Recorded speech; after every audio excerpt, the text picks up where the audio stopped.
ರಕ್ತಪ್ರೋಕ್ಷಿತವಾದ ವಸ್ತ್ರವನ್ನು ಧರಿಸಿಕೊಂಡು ತಿರುಗಿ ಬರುವಾತನಾದ ನಮ್ಮ ಕರ್ತನಾದ ಯೇಸು ಕ್ರಿಸ್ತನ ಅತ್ಯಧಿಕವಾದ ಕೃಪೆಯೂ ಸಮಾಧಾನವು ತಮಗೂ ತಮ್ಮ ಕುಟುಂಬದ ಪ್ರಿಯರೆಲ್ಲರಿಗೂ ಉಂಟಾಗಲಿ. ಈ ಮುಂಜಾನೆ ಹೃದಯಂಗಮ ಮಾತು ಎನ್ನುವ ಈ ವಾಕ್ಯಧ್ಯಾನದ ಸರಣಿಯಲ್ಲಿ ಈ ತಿಂಗಳು ನಾವು ಯೇಸು ಕ್ರಿಸ್ತನ ರಕ್ತದ ಮಹತ್ವವನ್ನು ಧ್ಯಾನಿಸುತ್ತಿರುವಲ್ಲಿ ಈ ದಿನಕ್ಕೆ ನಾವು ಓದಿ ಧ್ಯಾನಿಸುವಂಥ ದೇವರ ವಾಕ್ಯದ ಭಾಗ ಪ್ರಕಟಣೆ 19ನೇ ಅಧ್ಯಾಯ 13ನೇ ವಚನ. ಪ್ರಕಟಣೆ 19:13. ಆತನು ರಕ್ತಪ್ರೋಕ್ಷಿತವಾದ ವಸ್ತ್ರವನ್ನು ಧರಿಸಿಕೊಂಡಿದ್ದನು, ಆತನಿಗೆ ದೇವರ ವಾಕ್ಯವೆಂದು ಹೆಸರು. ಮತ್ತೊಮ್ಮೆ ಓದ್ತಾನೆ. ಆತನು ರಕ್ತಪ್ರೋಕ್ಷಿತವಾದ ವಸ್ತ್ರವನ್ನು ಧರಿಸಿಕೊಂಡಿದ್ದನು, ಆತನಿಗೆ ದೇವರ ವಾಕ್ಯವೆಂದು ಹೆಸರು. ಈ ವಾಕ್ಯಗಳನ್ನ ಗ್ರಹಿಸಿದ್ದಕ್ಕೆ ನಾವು ಶಕ್ತರಾಗುವಂತೆ ದೇವರು ತಾನೇ ನಮ್ಮ ಮನೋನೇತ್ರಗಳನ್ನ ಬೆಳಗಿಸಿ ತನ್ನ ಜ್ಞಾನವುಳ್ಳ ಆತ್ಮವನ್ನು ನಮಗೆ ಅನುಗ್ರಹಿಸಲಿ. ದೇವರ ಆತ್ಮನು ತಾನೇ ಆತ ನಮಗೆ ಬೋಧಿಸಿ ನಮ್ಮನ್ನು ಬಲಪಡಿಸಲಿ. ಈ ದಿನ ನಾವು ಓದಿದಂಥ ದೇವರ ವಾಕ್ಯ ಇದೊಂದು ವಿಶೇಷವಾದ ವಿಷಯ. ಈಗ ನಾವು ಓದಿದ ಈ ವಾಕ್ಯದ ಘಟನೆ ನಡೆಯುವಂಥ ಸಂದರ್ಭ ಯಾವುದು? ಇದರ ಕುರಿತಾಗಿ ಹಳೆ ಒಡಂಬಡಿಕೆಯಲ್ಲಿ ಹೇಳಲ್ಪಟ್ಟ ಕೆಲವು ವಾಕ್ಯವನ್ನು ನಾವು ಗಮನಿಸತಕ್ಕದ್ದು ಅವಶ್ಯವಾಗಿದೆ. ಇಲ್ಲಿ ನಾವು ನೇರವಾಗಿ ಬರೆದರೆ ಆತನು ರಕ್ತ ಪ್ರೋಕ್ಷಿತವಾದ ವಸ್ತ್ರವನ್ನು ಧರಿಸಿಕೊಂಡಿದ್ದನು. ಈ ಸಂದರ್ಭ ಯಾವುದೆಂಬುದನ್ನು ನೋಡಿಕೊಳ್ಳೋಣ. ಪ್ರಕಟಣೆ 19ನೇ ಅಧ್ಯಾಯ ಇದೊಂದು ಬಹಳ ವೈಭವ ಪೂರಿತವಾದ ಒಂದು ಅಧ್ಯಾಯ. ದೊಡ್ಡ ಸಂಭ್ರಮಾಚರಣೆ ಎಂಬುದಾಗಿ ಅಲ್ಲ, ಬಹಳ ಸಂಭ್ರಮಾಚರಣೆಗೆ ಸಂಬಂಧಪಟ್ಟ ಒಂದು ಅಧ್ಯಾಯ. ಇದರ ಈ 19ನೇ ಅಧ್ಯಾಯದ ಒಂದು ಭಾಗ ವಿವಾಹವನ್ನು ತೋರಿಸ್ತದೆ. ಯಜ್ಞದ ಕುರಿಯಾದ ಆತನ ವಿವಾಹ, ಆತನಿಗಾಗಿ ಸಿದ್ಧವಾದ ಕನ್ಯೆಯ ವೈಭವ, ಯಜ್ಞದ ಕುರಿಯಾದ ಆತನ ವೈಭವ, ಇವುಗಳನ್ನ ಹೇಳುವಂಥ ಭಾಗ ಒಂದಾದರೆ, ಅದೇ ವೇಳೆಯಲ್ಲಿ ಪ್ರಕಟಣೆ ಪುಸ್ತಕದ 17-18ರಲ್ಲಿ ಬಾಬೇಲಿನ ನಾಶನ, ಈ ಲೋಕದ ವ್ಯವಸ್ಥೆಗಳ ನಾಶನ, ಇದರ ಕುರಿತಾಗಿ ದೊಡ್ಡ ಹೊಗೆಯು ಭೂಮಿಯಿಂದ ಏರುವಾಗ ಪರಲೋಕದಲ್ಲಿ ಆಗುವಂಥ ಒಂದು ದೊಡ್ಡ ಘೋಷಣೆ, ದೇವರಿಗೆ ಸಲ್ಲುವ ಆರಾಧನೆ, ದೇವರಿಗೆ ಸಲ್ಲುವಂಥ ಸ್ತುತಿ, ಇವುಗಳನ್ನ ನಾವು ಈ 19ನೇ ಅಧ್ಯಾಯದ ಆರಂಭದಲ್ಲಿ ಓದ್ತೇವೆ. ನಂತರದಲ್ಲಿ ನಾವು ಓದುವಂಥ ಭಾಗ 11ನೇ ವಚನದಿಂದ ನಾವು ಓದುವಂಥ ಭಾಗ ಯೇಸು ಕ್ರಿಸ್ತನ ಬಹಿರಂಗವಾದ ಎರಡನೆಯ ಬರೋಣ. ಇಲ್ಲಿ ಯೇಸು ಕ್ರಿಸ್ತನು ರಾಜ್ಯಾಧಿರಾಜನಾಗಿ ಶಿಲುಬೆ ಮೇಲಿದ್ದ ಒಬ್ಬ ದುಷ್ಕರ್ಮ ಯೇಸುವನ್ನ ಕೇಳಿಕೊಂಡಲ್ಲ, ನಿನ್ನ ರಾಜ್ಯಾಧಿಕಾರವನ್ನು ಪಡೆದವನಾಗಿ ಬರುವಾಗ ಯೇಸು ಕ್ರಿಸ್ತನು ದಿವ್ಯಾರೋಹಣವಾಗುವುದಕ್ಕೆ ಮೊದಲು ಯೆರೂಸಲೇಮಿನ ಪೂರ್ವದಲ್ಲಿರುವಂಥ ಎಣ್ಣೆ ಮರಗಳ ಗುಡ್ಡದ ಮೇಲೆ ಆತನು ಇನ್ನೇನು ಮೇಲಕ್ಕೆ ಎತ್ತಲ್ಪಡಬೇಕು, ದಿವ್ಯಾರೋಹಣವಾಗಬೇಕು. ಆಗ ಶಿಷ್ಯರು ಒಂದು ಪ್ರಶ್ನೆ ಕೇಳಿದರು, ನೀನು ಇದೇ ಕಾಲದಲ್ಲಿ ನಮಗೆ ರಾಜ್ಯವನ್ನು ಸ್ಥಾಪಿಸಿಕೊಡುವೆಯೋ? ಹಾಗಾದರೆ ಯೇಸು ತನ್ನ ರಾಜ್ಯವನ್ನು ಸ್ಥಾಪಿಸುವ ಆ ಸಂದರ್ಭ, ಆ ದುಷ್ಕರ್ಮಿ ಕೇಳಿದ ಮಾತು, ನೀನು ರಾಜ್ಯವನ್ನು ಪಡ್ಕೊಂಡವನಾಗಿ ಬರುವಾಗ, ಹಾಗಾದರೆ ಆ ಎಲ್ಲ ಸಂದರ್ಭಗಳನ್ನು ತೋರಿಸುವಂಥ ವಾಕ್ಯದ ಭಾಗವಿದೆ. ಈಗ ಯೇಸು ಕ್ರಿಸ್ತನು ಯಾವ ವೈಭವದೊಡನೆ ಬರ್ತಾನೆಂಬುದನ್ನು ಇಲ್ಲಿ ಕೆಲವು ಮಾತುಗಳಲ್ಲಿ ಬರೆಯಲಾಗಿದೆ. 11ನೇ ವಚನದಿಂದ ಓದುವಾಗ, ಪರಲೋಕವು ತೆರೆದಿರುವುದನ್ನು ಕಂಡೆನು, ಆಗ ಇಗೋ ಬಿಳಿ ಕುದುರೆಯು ನನಗೆ ಕಾಣಿಸಿತು, ಅದರ ಮೇಲೆ ಕೂತಿದ್ದವನಿಗೆ ನಂಬಿಗಸ್ತನು ಸತ್ಯವಂತನು ಎಂದ ಹೆಸರು. ಆತನು ನೀತಿಯಿಂದ ನ್ಯಾಯ ವಿಚಾರಿಸುತ್ತಾನೆ, ನೀತಿಯಿಂದ ಯುದ್ಧ ಮಾಡುತ್ತಾನೆ. 12ನೇ ವಚನ, ಆತನ ಕಣ್ಣುಗಳು ಬೆಂಕಿ ಉರಿಯಂತಿವೆ, ಆತನ ತಲೆಯ ಮೇಲೆ ಅನೇಕ ಮುಕುಟಗಳು, ಅಂದ್ರೆ ಅನೇಕ ಕಿರೀಟಗಳುಂಟು. ಆತನಿಗೆ ಒಂದು ಹೆಸರು ಬರೆದು ಕೊಟ್ಟಿದೆ, ಅದು ಆತನಿಗೆ ಹೊರತು ಮತ್ತಾರಿಗೂ ತಿಳಿಯದು. ಈಗ ನಾವು ಓದಿದ ವಾಕ್ಯ ಭಾಗಕ್ಕೆ ಬರುವಾಗ ಅಲ್ಲಿ ಬರ್ತದೆ, ಆತನು ರಕ್ತ ಪ್ರೋಕ್ಷಿತವಾದ ವಸ್ತ್ರವನ್ನು ಧರಿಸಿಕೊಂಡಿದ್ದನು, ಆತನಿಗೆ ದೇವರ ವಾಕ್ಯವೆಂದ ಹೆಸರು. 14ನೇ ವಚನದಲ್ಲಿ ತಿರುಗಿ ಬರ್ತದೆ, ಪರಲೋಕದಲ್ಲಿರುವ ಸೈನ್ಯದವರು ಶುಭ್ರವಾಗಿ ನಿರ್ಮಲವಾಗಿರುವ ನಯವಾದ ನಾರುಮಡಿಯನ್ನು ಧರಿಸಿಕೊಂಡು ಬಿಳಿ ಕುದುರೆಗಳ ಮೇಲೆ ಹತ್ತಿದವರಾಗಿ ಆತನ ಹಿಂದೆ ಬರುತ್ತಿದ್ದರು. ಇದು ಕ್ರಿಸ್ತನನ್ನು ಸನ್ಮಾನಿಸಿ ಪ್ರಥಮ ಪುನರುತ್ಥಾನದಲ್ಲಿ ಸೇರಿದವರ ಗುಂಪು,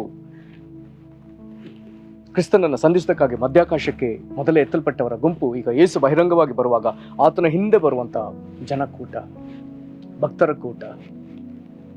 ಹಾಗಾಗಿ ಅಧ್ಯಾಯ ಬಹಳ ವೈಭವಪೂರಿತವಾದ ಒಂದು ಅಧ್ಯಾಯ. ಆರಂಭದಲ್ಲಿ ವಿವಾಹದ ಭಾಗವನ್ನು ವಿವಾಹದ ಭಾಗವನ್ನು ತೋರಿಸ್ತದೆ. ನಂತರದಲ್ಲಿ ಆತನ ವೈಭವಪೂರಿತ ಬರೋಣವನ್ನು ತೋರಿಸ್ತದೆ.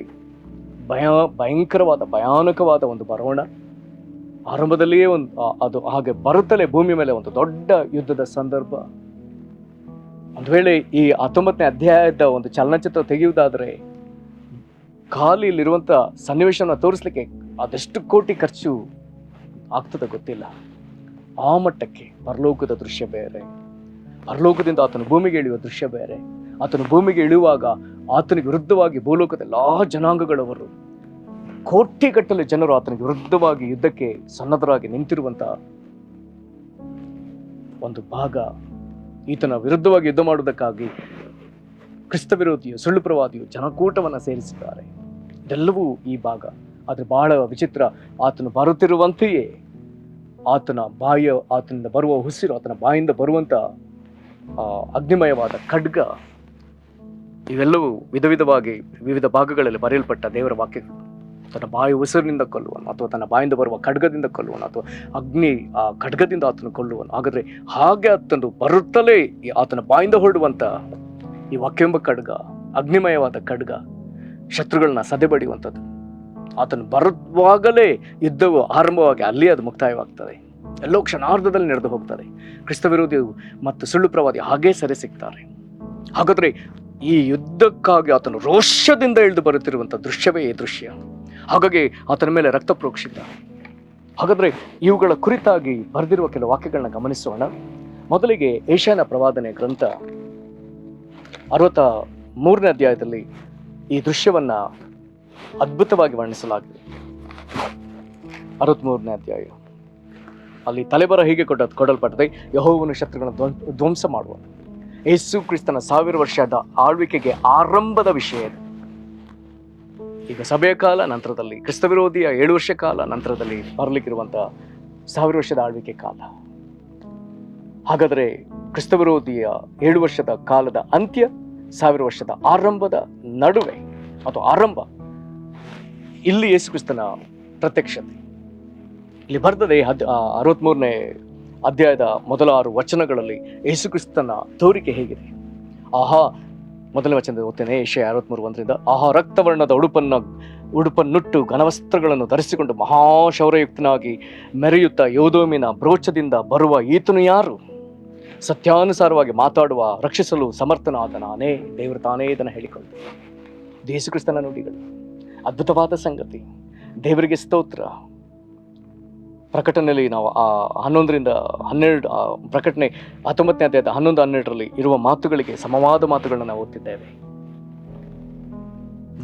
ದೇವರ ಸೇವಕರ ಭಾರತಗಂಡ ಒಬ್ಬ ಮಹಾನ್ ದೇವರ ಸೇವಕರು ಸ್ಯಾಮ್ ಜಬದರಿ ಅವರು ಈ ಪ್ರಕಟಣೆ ಪುಸ್ತಕದ ಈ 11-12 ವಚನಗಳ ಮೇಲೆ ಸೊಗಸಾದ ಹಾಡು ಬರೆದಿದ್ದಾರೆ. ದೇವರಿಗೆ ಸ್ತೋತ್ರ. ನಾನು ಯೆಶಾಯ 63ನೇ ಅಧ್ಯಾಯಕ್ಕೆ ತಿರುಗಿ ಬರ್ತಿದ್ದೇನೆ. 2ನೇ ವಚನದಿಂದ: ನಿನ್ನ ಉಡುಪು ಏಕೆ ಕೆಂಪಾಗಿದೆ? ನಿನ್ನ ವಸ್ತ್ರಗಳು ದ್ರಾಕ್ಷಿಯನ್ನು ತುಳಿಯುವವನ ಬಟ್ಟೆ ಆಗಿರುವುದು ಯಾಕೆ? 3ನೇ ವಚನದಲ್ಲಿ ದೇವರು ಉತ್ತರ ಕೊಡ್ತಾನೆ: ನಾನೊಬ್ಬನಾಗೆ ದ್ರಾಕ್ಷಿಯನ್ನು ತೊಟ್ಟಿಯಲ್ಲಿ ತುಳಿದಿದ್ದೇನೆ. ಜನಾಂಗದವರಲ್ಲಿ ಯಾರೂ ನನ್ನೊಂದಿಗಿರಲಿಲ್ಲ. ನನ್ನ ಕೋಪದಿಂದ ಶತ್ರುಗಳನ್ನು ತುಳಿದೆನು. ರೋಷವೇರಿದವನಾಗಿ ಅವರನ್ನು ಕಾಲಿನಿಂದ ಹೊಸಗಿದೆನೋ. ಅವರ ಸಾರು ನನ್ನ ವಸ್ತ್ರಗಳ ಮೇಲೆ ಸಿಡಿದಿದೆ. ನನ್ನ ಉಡುಪನ್ನೆಲ್ಲ ಮಾಸಿಕೊಂಡೆನು. ಏಕೆಂದರೆ ಮುಯಿ ತೀರಿಸುವ ದಿನವು ನನ್ನ ಹೃದಯದಲ್ಲಿ ಸಿದ್ಧವಾಗಿತ್ತು. ನನ್ನ ಜನರನ್ನು ವಿಮೋಚಿಸುವ ವರ್ಷವು ಒದಗಿತ್ತು. ನಾನು ನೋಡಲು ಸಹಾಯಕರು ಯಾರೂ ಇರಲಿಲ್ಲ. ಯಾವ ಬೆಂಬಲವೂ ಇಲ್ಲದನ್ನು ಕಂಡು ಸ್ತಬ್ಧನಾದೆನು. ಆಗ ನನ್ನ ಸ್ವಹಸ್ತವೇ ನನ್ನ ರಕ್ಷಣಾ ಸಾಧನವಾಯಿತು. ನನ್ನ ರೌದ್ರವೇ ನನಗೆ ಆಧಾರವಾಯಿತು. ನನ್ನ ಕೋಪದಿಂದ ಜನಾಂಗಗಳನ್ನು ತುಳಿದು ರೋಷವೇರಿದವನಾಗಿ ಅವುಗಳನ್ನು ಚೂರು ಚೂರು ಮಾಡಿ ನೆಲದ ಮೇಲೆ ಅವುಗಳ ಸಾರವನ್ನು ಸುರಿಸಿದೆನು. ಹಾಗೆ ಚೂರು ಚೂರು ಮಾಡಿ ಅನ್ನುವಂಥ ಮಾತನ್ನ ದಾನಿಯೇಲನು ಬರೀತಾನೆ. ಆ ಪ್ರತಿಮೆಯ ಪಾದಕ್ಕೆ ಒಂದು ಕಲ್ಲು ಬಂಡೆ ಅಥವಾ ಗುಂಡು ಬಂಡೆ ಬಂದು ಬಡಿತದೆ. ಆಗ ಹಿಂದಿನ ಚರಿತ್ರೆಯಲ್ಲಿ ಕಂಡ ಜನಾಂಗಗಳ ಚೂರು ಚೂರಾಗಿ ಗಾಳಿಯಲ್ಲಿ ತೂರಿಕೊಂಡು ಹೋಗುವ ಒಟ್ಟಿನಂತೆ ಏನಿಲ್ಲದಾಗಿ ಹೋಗಿಬಿಡ್ತದೆ. ಆ ಬಿದ್ದ ಬಂಡೆ ಹೆಬ್ಬಂಡೆಯಾಗಿ ಪ್ರಪಂಚವನ್ನೇ ವ್ಯಾಪಿಸ್ತದೆ. ಹಾಗಾದ್ರೆ ಕ್ರಿಸ್ತನ 1000 ವರ್ಷ ಆಳ್ವಿಕೆ ಲೋಕವನ್ನೆಲ್ಲ ವ್ಯಾಪಿಸುವಂತ ವಿಚಾರ. ಇಲ್ಲಿ ಆತನ ವಸ್ತ್ರದಲ್ಲಿ ರಕ್ತ 2 ರೀತಿ ಕೊಡಲ್ಪಟ್ಟದೆ. ಪ್ರಕಟಣೆ 19ನೇ ಅಧ್ಯಾಯದ 13ನೇ ವಚನಕ್ಕೆ ಬಂದ್ರೆ ಆತನ ರಕ್ತಪ್ರೋಷಿತ ವಸ್ತ್ರದೊಂದಿಗೆ ಆತನು ಬರ್ತಿದ್ದಾನೆ. ತಿರುಗಿ 15ನೇ ವಚನದ ನಂತರದ ಭಾಗಕ್ಕೆ ಹೋದ್ರೆ, ಅದೇ 19ನೇ ಅಧ್ಯಾಯದ ಪ್ರಕಟಣೆ 19ನೇ ಅಧ್ಯಾಯದ 15ನೇ ವಚನದ ನಂತರ ಭಾಗಕ್ಕೆ ಬಂದ್ರೆ ಆತನು ಸರ್ವಶಕ್ತನಾದ ದೇವರ ಉಗ್ರಕೋಪ ಎಂಬ ರಕ್ಷೆ ತೊಟ್ಟೆಯಲ್ಲಿರುವುದನ್ನು ತಿಳಿಯುತ್ತಾನೆ. ಈತನು ಇಲ್ಲಿ ಬಂದು ತುಳಿದು ರಕ್ತ ಆಗೋದು ಬೇರೆ, ಆದರೆ ತನ್ನ ರಕ್ತದಿಂದ ತನ್ನ ವಸ್ತ್ರವನ್ನ ಆತನು ಆರಂಭದಲ್ಲಿ ಓದಿದ್ದೇವಲ್ಲ, ರಕ್ತವರ್ಣದ ಉಡುಪನ್ನು ಧರಿಸಿಕೊಂಡು, ಇಲ್ಲಿ ರಕ್ತ ಪ್ರೋಕ್ಷಣೆ ಅನ್ನುವಂಥದ್ದು ರಕ್ತವರ್ಣದ ವಸ್ತ್ರವನ್ನೇ ಆತನು ಧರಿಸಿಕೊಂಡು ಬಿಳಿಕುದ್ರ ಮೇಲೆ ಬರುವಂತ ದೇವರು ಯೇಸು. ಇದನ್ನ ಯಾಕೋಬನ ಮಾತುಗಳಲ್ಲಿ ಕೇಳೋದಾದರೆ ಆದಿಕಾಂಡ 49ನೇ ಅಧ್ಯಾಯದ 11ನೇ ವಚನದಲ್ಲಿ ಹೀಗೆ ಬರ್ತದೆ. ಅಲ್ಲಿ ನಾವು 2 ಭಾಗಗಳನ್ನು ನೋಡಬೇಕಾಗ್ತದೆ. ಅವನು ತನ್ನ ವಾಹನ ಪಶುವನ್ನು ದ್ರಾಕ್ಷಲತೆಗೆ ಕಟ್ಟುವನು, ರಾಜ್ಯ ದ್ರಾಕ್ಷಿಗೆ ತನ್ನ ಕತ್ತೆಯನ್ನು ಬಿಗಿಯುವನು. ಈಗ ಬರ್ತದೆ, ದ್ರಾಕ್ಷಾರಸದಲ್ಲಿ ತನ್ನ ಬಟ್ಟೆಗಳನ್ನು ಒಗೆಯುವನು, ದ್ರಾಕ್ಷಾರಸದಲ್ಲಿಯೇ ತನ್ನ ವಸ್ತ್ರಗಳನ್ನು ಅದ್ದಿ ತೊಳೆಯುವನು. ಹಾಗಾದ್ರೆ ಇಲ್ಲಿ ನಮಗೆ ಗೊತ್ತಾಗಲಿ, ಇಲ್ಲಿ ತನ್ನ ರಕ್ತವೇ ಅಂದರೆ ವೈರ್ಯನ ಜಯಿಸುವಂತ ಯಜ್ಞದ ಕುರಿಮರಿಯ ರಕ್ತ, ಈತನೇ ಆ ದೇವರ ವಾಕ್ಯ.